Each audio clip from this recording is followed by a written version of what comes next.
Proseguimos en Cantabria desde La Solana.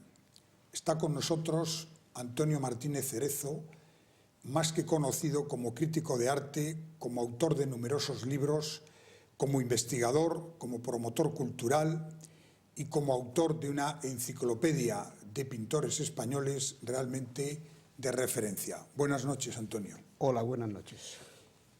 Y estamos aquí, lógicamente, para hablar de los últimos trabajos que está llevando a cabo Antonio Martínez Cerezo, pero para hablar también, cómo no, del arte, del momento actual en el que se encuentran las artes plásticas en nuestra región, en España y en el mundo. Antonio Martínez Cerezo, como he dicho antes, es un verdadero referente, tiene publicados docenas de libros, tanto monografías sobre pintores concretos como estudios en general de generaciones, de estilos, y es un profundísimo conocedor de la pintura española y lógicamente de la cántabra, puesto que él, que es un, si me lo permite, es un cántabro murciano o murciano cántabro, que ya no sé muy bien cuál de las dos acepciones colocar delante, pero que lleva viviendo muchísimos años en nuestra región, en la cual además está perfectamente integrado. Bien, eres un buen conocedor del panorama artístico de nuestra región. ¿Cuál es ahora mismo tu diagnóstico de cómo se encuentra la situación de la creación artística? En la entrevista que acabamos de emitir con José Cobo Calderón, pues se hablaba un poco del pobre nivel del patrimonio escultórico de nuestra ciudad. ¿Cuál es tu opinión sobre todo esto? Bien, pues hablando de escultura en principio, yo llegué a Santander en el año 70, entonces son ya 40 y 44 años los que llevo aquí y casi soy más de aquí que de otro sitio. Rápidamente me di cuenta que en Santander había más pintores que escultores, es decir, que la escultura, por alguna razón, pues no acabó de romper en esos nombres tan descollantes, tan sobresalientes como dio la pintura. En cuanto a la pintura, también he explicado en alguna oportunidad que Santander en principio era más una tierra de buenos pintores que de muchos pintores. Esto conviene aclararlo. Hay provincias, hay regiones que tradicionalmente tenían un grandísimo número de artistas, de pintores concretamente, pero no acababan de romper en un gran pintor. Mientras que Santander tuvo la fortuna, en muy poco tiempo, prácticamente en un siglo, de poner en órbita a una serie de pintores de primera magnitud, empezando por Madrazo, que dio origen a la saga, a la familia Madrazo, que ya luego se desarrollaron en Madrid, pero a continuación pues tenemos nombres tan sobresalientes como el de Riancho, Solana, Cosío, Iturrino, y posteriormente pues tendríamos a Antonio Quirós, etc. Es decir, que una tierra de grandes pintores, no de muchos pintores inicialmente, sino de grandes pintores. En el momento actual quizá se haya revertido la situación y pasamos a ser una tierra de muchos pintores, entre los cuales normalmente, como suele ocurrir en todas las regiones, pues los hay muy buenos, los hay regulares y los hay menos regulares. Entonces, esto es lo que yo podría establecer, esa evolución que hemos tenido de una tierra, ya digo, de pintores muy significativos en el arte español del siglo XX especialmente, y en este momento pues hay una eclosión de artistas que ya es imposible controlar los nombres que todos los días conocemos de personas que se están dedicando a la pintura.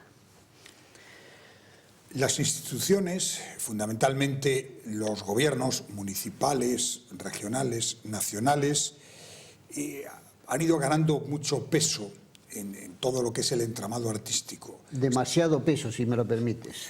Mi pregunta era hasta qué punto esa interferencia, que a veces puede ser positiva y otras no tanto, de los poderes públicos en el arte en la formación de los pintores, de los escultores, está influyendo, y cuál es tu diagnóstico? Mi impresión es que han influido demasiado, que están influyendo demasiado, y más que influir es que quieren manejar, por decirlo en un término muy expresivo, quieren manejar el cotarro. Entonces esto no es bueno porque el arte tiene que crecer siempre en libertad. Tiene que crecer en libertad de propósito. El artista se levanta por la mañana y quiere pintar pues una obra y la pinta, o quiere hacer una escultura y la esculpe, o quiere componer música y compone música. Lo tremendo del asunto es cuando los poderes públicos quieren intervenir en ese proceso, bien poniendo la zanahoria por delante y diciendo: si haces esto o lo otro, o eres bueno, o te portas así o asao, pues vas a tener esta recompensa. Y si por el contrario eres díscolo, eres incómodo, eres molesto, haces lo que no queremos que hagas, pues entonces te vas a ver condenado al ostracismo, no se va a contar contigo y no vas a tener oportunidades. Yo siempre he defendido que en estas instituciones tendría que haber personas de buena voluntad, no necesariamente pagadas, porque no tienen por qué estar pagadas, pero que pudieran opinar con esa libertad para crear un ambiente en el cual las exposiciones de pintura, por ejemplo, pues no se eligieran a capricho, sino que se hicieran precisamente en base a un acuerdo, a una discusión, a una conversación entre personas de buena voluntad que sepan del asunto y que naturalmente tengan cartas en el asunto y puedan decidir. Hablaba yo al comienzo de la entrevista de una de tus facetas, que es la de investigador. Acabas de realizar un hallazgo importante sobre una de las grandes figuras de la escultura española, que es Salzillo, murciano, y tú has encontrado un documento inédito hasta ahora, de gran valor. ¿Podrías explicarnos un poco y mostrarnos el documento? Sí, con mucho gusto. Yo hubo una temporada en la que vivía casi tanto tiempo en Madrid como en Santander.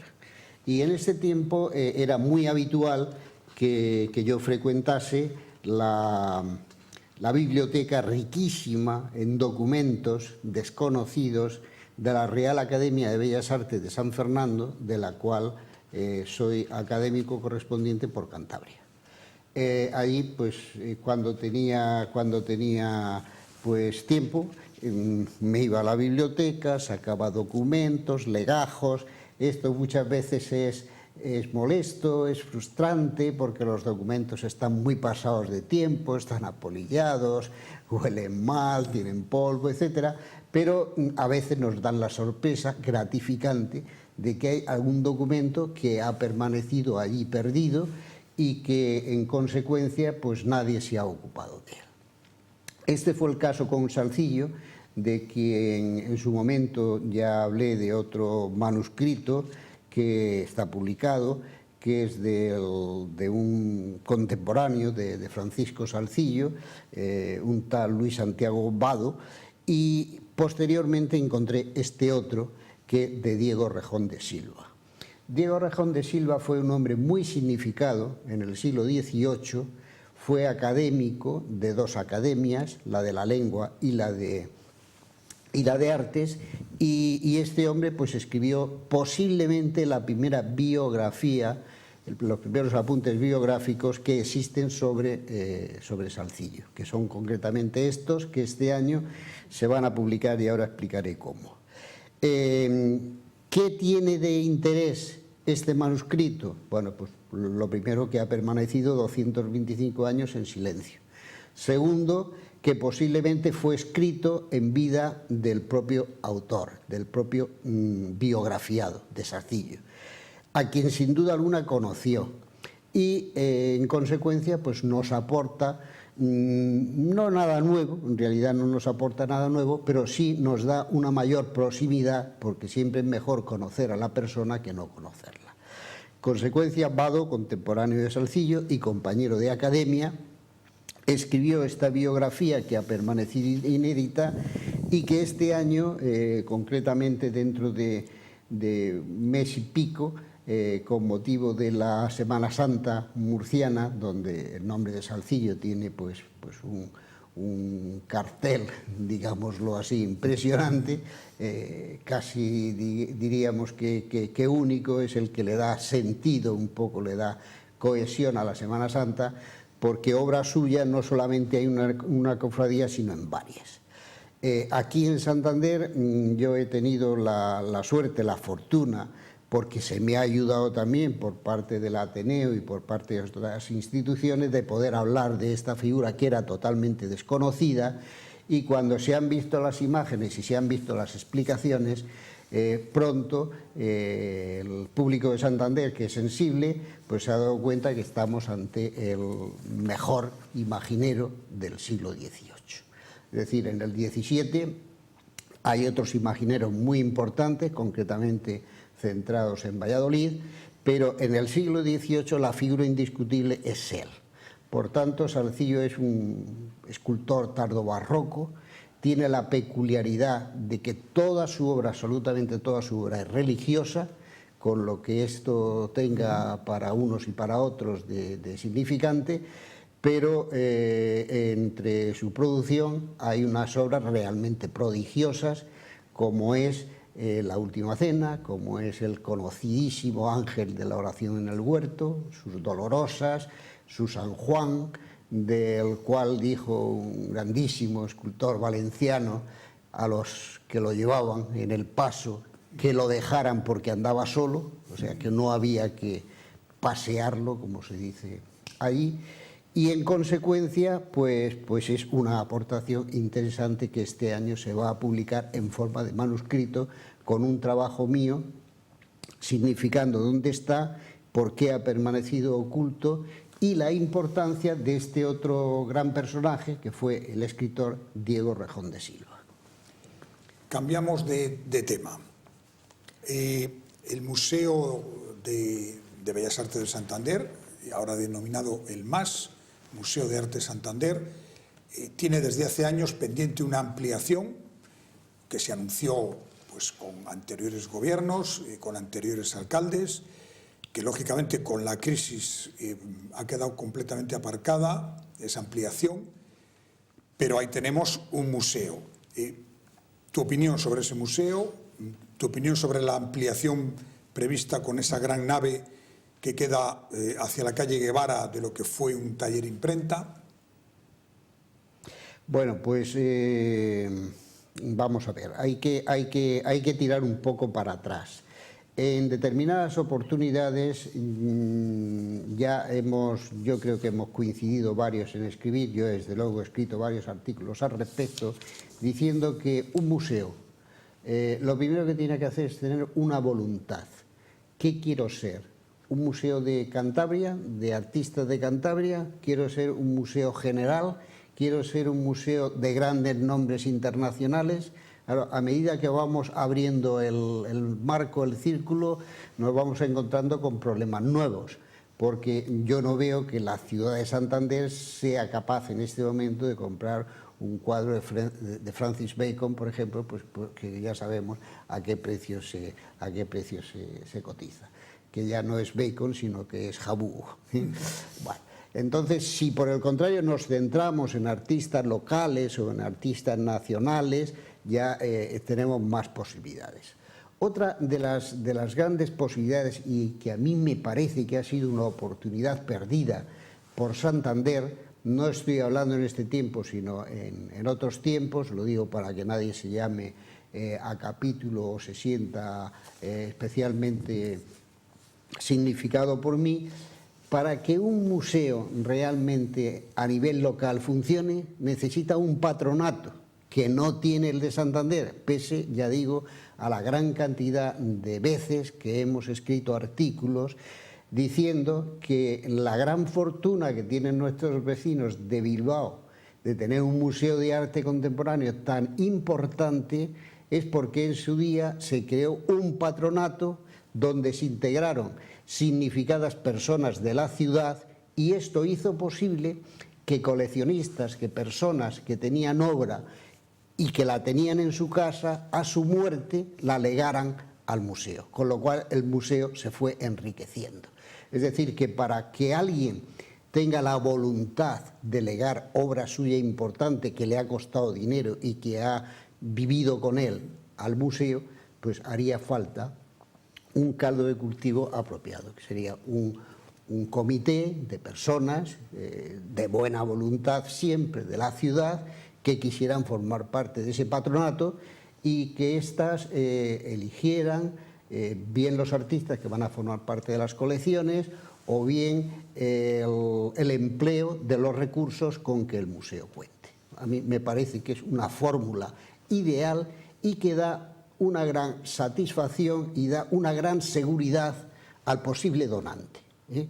Porque pongámonos nosotros en el caso, si tenemos una obra que nos ha costado dinero en su día, que la hemos tenido con mucho cariño y que pensamos que estamos en una edad que a lo mejor nos interesa o nos gusta, que en vez de pasar a nuestros hijos o a nuestros nietos vaya a un lugar donde la pueda ver toda la ciudad de Santander, estaríamos siempre más dispuestos a legarla si efectivamente hubiese esa especie de patronato, esa especie de consejo de personas buenas que le den una continuidad al proyecto. Esta es mi opinión. Dentro de esto nos encontramos también con que hoy todas las ciudades quieren naturalmente tener un gran museo y esto no es posible. No es posible porque es muy caro, Y entonces tiene dos problemas que yo he tenido oportunidad de verlos en las visitas que hago por ahí. Y es, en primer lugar, el construir el edificio. En segundo lugar, en comprar la colección. Y en tercer lugar, en mantener la colección. Lo cual, con la crisis y sin la crisis, se hace prácticamente muy difícil. A veces inviable. Quiero entender, pero estás tú para confirmarlo o corregirlo, que tú te inclinarías más por un museo dedicado a pintores cántabros o como muchos españoles, que Santander tuviera capacidad económica y cultural, incluso como referente, para tener esa obra aquí. Quiero entender que sería muy positivo por una razón lógica, porque tenemos que definirnos. Qué bonito sería, por ejemplo, que quien en cualquier lugar del mundo quisiera saber algo sobre Solana, y estamos hablando de un nombre significativo en el arte español, pues necesariamente tuviera que venir a Santander a ver la obra más significativa de Solana. Lo mismo digo de Iturrino. Por cierto, Iturrino, un nombre a quien no se le cita y que hemos dicho muchas veces, muchísimas veces, que nació en Santander, que nació en la calle de la Blanca y que su madre era conocida como la Perla de la Blanca, porque parece ser que era una mujer súper guapísima.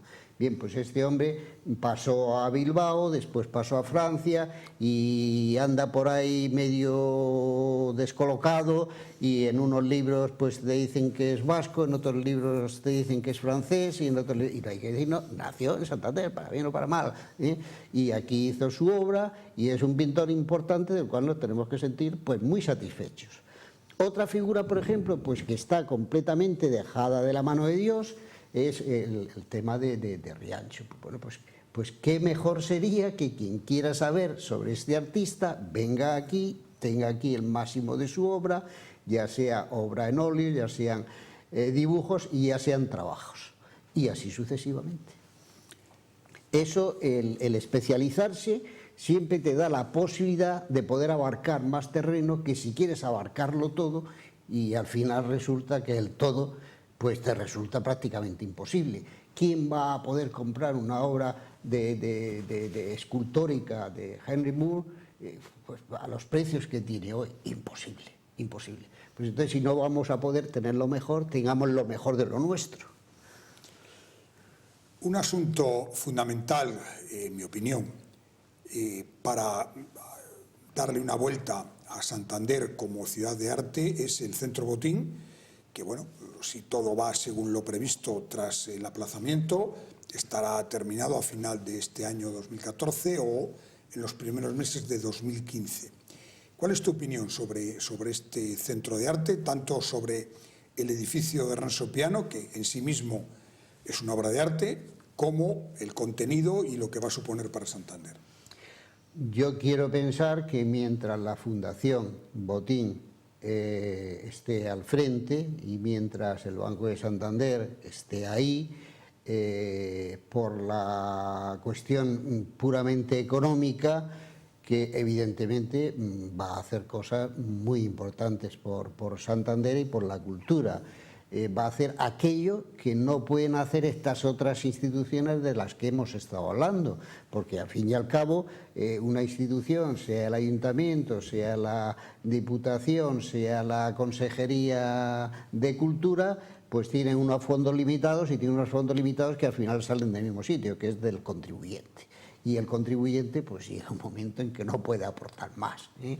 Entonces el Centro Botín, yo espero que sea efectivamente un centro de referencia, que traiga grandes muestras a Santander, porque o las trae él o no las puede traer nadie, y que esas muestras pues sirvan para que efectivamente estemos en el calendario cultural durante todo el año, rompiendo también con otro de los grandes problemas que ha sido los de esta ciudad tradicionalmente, que es la estacionalidad. Aquí hemos tenido siempre en verano, también lo hemos mencionado en muchas oportunidades, que somos la capital de la cultura, pero cuando pasa el verano nos quedamos un poco en vacío, nos quedamos un poco en un desierto. Si este Centro Botín efectivamente tiene la posibilidad de programar de cara al otoño y al invierno, hará sin duda que vengan autobuses con personas, con gente, es decir, que dinamice un poco la cultura y que la saque de la estacionalidad que, querámoslo o no, actualmente sigue existiendo. Pues muchas gracias, Antonio Martínez Cerezo, por esta entrevista, que yo creo que ha sido muy aclaratoria para nuestros espectadores, y a la espera de que se publique este trabajo sobre el manuscrito aparecido en torno a la figura de Salcillo y algunas otras obras de las que hablaremos más adelante, porque están previstas allá para el otoño de este año. Muchas gracias y buenas noches. ¿Ya se acabó el tiempo? Ya se acabó el tiempo. Pues qué breve. Ha sido un placer. Muy bien. Hasta